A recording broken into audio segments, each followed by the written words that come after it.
इसके पीछे साइकोलॉजी के व्यू पॉइंट से सबसे पहले हम ज़्यादा से ज़्यादा लोगों में मेंटल हेल्थ अवेयरनेस क्रिएट करना चाहेंगे। And at the same time हमारा ये स्कोप ऑफ वर्क रहेगा कि हम बेसिकली स्कूल में, कॉलेजेस में, बैंक्स में, कॉरपोरेट्स में, हाई प्रोफेशनल पे जैसे पुलिस वाले हो गए, इन सारी जगहों पे जाके कलेक्टिवली सेमिनार और वर्कशॉप्स अपनी कर पाएँ, क्योंकि वहाँ पे लोगों को वाकई की बहुत ज़्यादा प्रॉब्लम्स आ रही हैं और उनको हेल्प करने के लिए हम एक कोशिश कर रहे हैं जो एनजीओ के थ्रू कर रहे हैं, जिसमें निशा मैम बहुत सारी अप्रोचेस से काम करेंगी। मैं एज अ साइकोलॉजिस्ट सीबीटी और psychometric assessment and personality assessment से काम करूँगी। तो हम मिलके ये जो है हमने कॉन्सेप्ट डेवलप किया है। इसमें हमारा पर्पस यही है कि हम ओवरऑल ग्रोथ के लिए लोगों को उनकी अच्छी मेंटल हेल्थ के लिए हेल्प कर पाएँ। और ये जो फियर है लोगों के माइंड में कि मेंटल हेल्थ के बारे में बात नहीं करती, आगे नहीं आते, हर एक फैमिली में प्रॉब्लम्स आते हैं बट वो लोग नहीं डिस्कस करते, तो उसको कैसे हम लोग सर्कुमेंट करेंगे? सर, उसको करने के लिए सबसे बड़ी बात वही है कि जब अवेयरनेस होगी किसी भी मीडिया या किसी भी पर्पस के थ्रू, तो लोगों में एक वेकिंग कॉल तो जाती है। एट द सेम टाइम दूसरा सबसे बड़ा सवाल होता है कि बात कहाँ, किस सोर्स पे करनी है, किस जगह पे जाना है।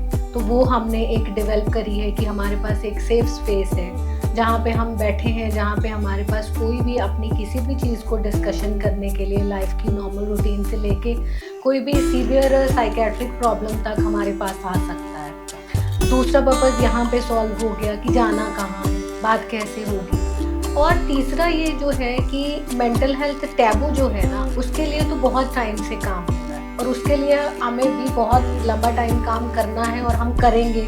We are making ourself sure as a हिदायत, एज अ एनजीओ, कि हम मेंटल हेल्थ के लिए जितना कर सकें, जहाँ भी कर सकें, पैन इंडिया लेवल पे कर सकें। ट्राई सिटी तो हमारा फर्स्ट टारगेट है ही है, तो हम करेंगे हर एक काम, awareness drive, social work, school colleges में जाके किसी भी तरह के, हमें फ्यूचर में चाहे कोई साइको ड्रामा से नुक्कड़ नाटक करने पड़े अवेयरनेस के लिए, हम वो भी करेंगे। We have all these things in plan.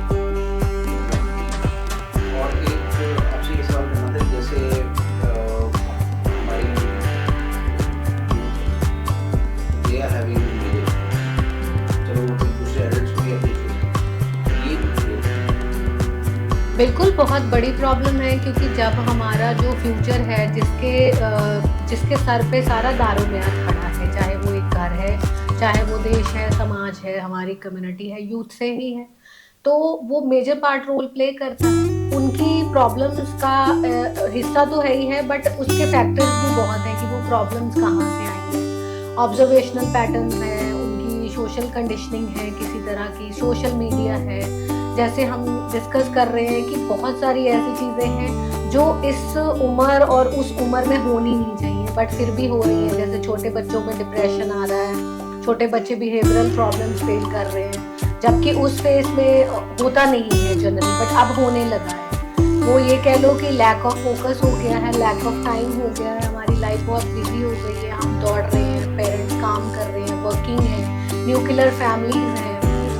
ये सारे फैक्टर्स की वजह से अब यूथ जो है प्रॉब्लम है, पर हम as a mental health professional, as a team यही कोशिश करते रहेंगे कि हर जगह पे जाके, चाहे वो स्कूल है, कॉलेज है, यूनिवर्सिटी है, चाहे उनकी वर्क प्लेसेस हैं, हम वहाँ पे ज़्यादा से ज़्यादा लोगों से मिलें, बात करें, हेल्प कर पाए अपनी एक्सपर्टीज से, क्योंकि जब बात बाहर निकल के आएगी तब ही उसका सल्यूशन हो पाएगा।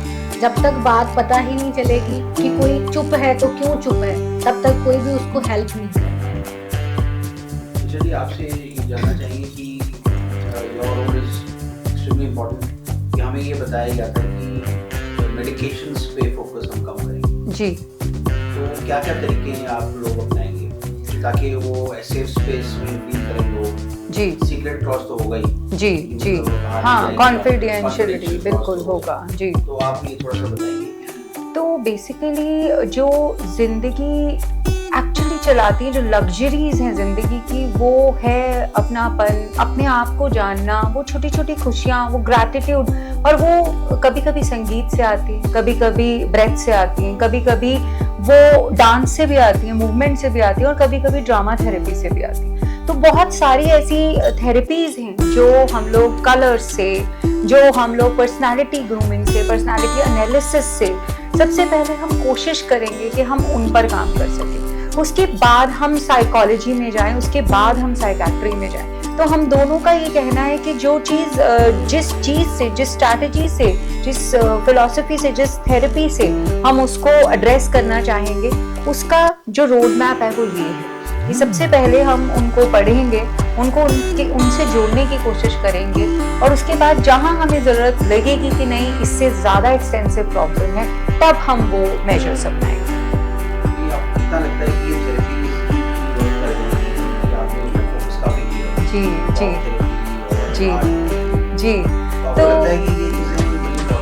तो हमने ना पिछले 7-8 साल से थिएटर, आप जानते हैं कि शहर में हमने सिर्फ थिएटर को एक प्रोडक्शन ओरिएंटेड मीडियम नहीं रखा है। स्टेज पे एक कहानी कह देना ही थिएटर नहीं है।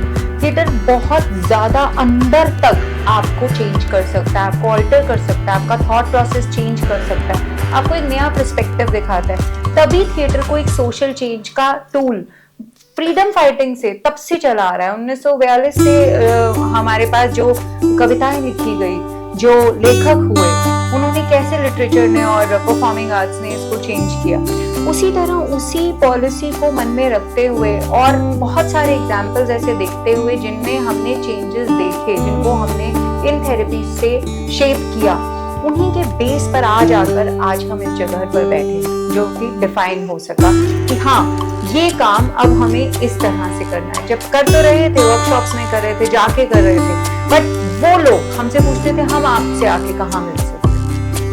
So that's how this Enzo came into. Ji.